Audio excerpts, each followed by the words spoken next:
बांदा जनपद के बबेरू तहसील के अंतर्गत ग्राम हदू में विभिन्न प्रकार की समस्याओं को लेकर 6 दिनों के पीसी पटेल की अगुवाई में आमरण अनशन पर बैठे थे।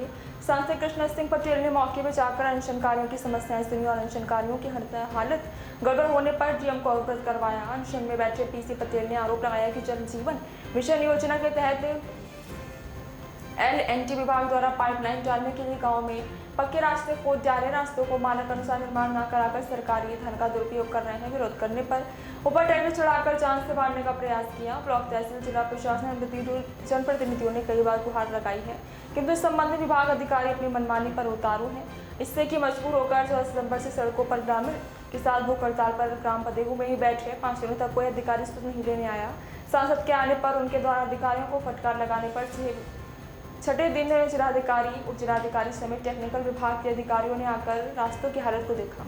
क्या नाम है आपका? पीसी पटेल जनसेवक। आज आपका अनशन खत्म हो गया है क्या? देखिए, आमरण अनशन भूख हड़ताल का 6वां दिन है और 6वें दिन जब आमरण अनशन में अनशनकारियों की तबीयत गंभीर हुई, एक अनशनकारी श्री रामेश्वर उर्फ सीताराम बाबा की तबीयत बहुत गंभीर हो गई। हमने एलआईओ को 2 दिन से सूचना दे रहे थे, लेकिन किसी से सुना नहीं।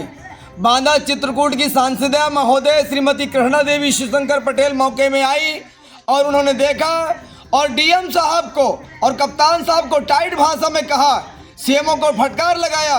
तब तुरंत नायब तहसीलदार साहब और डॉक्टरों की टीम आई और उनको चेक किया। स्थिति गंभीर होने पर सामुदायिक स्वास्थ्य केंद्र बबेरू में भर्ती कराया।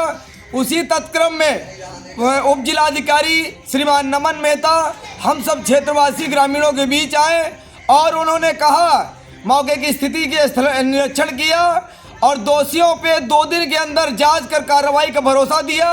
साथ ही मुझ पर ट्रैक्टर से कुचलने की जो हत्या करने के लिए साजिश रची गई थी, उस ट्रैक्टर को तत्काल बुलवाकर सीज करने की और संबंधित विभागीय अधिकारी फर्म के ठेकेदारों पर मुकदमा कराने का आज ही आश्वासन दे के गए हैं।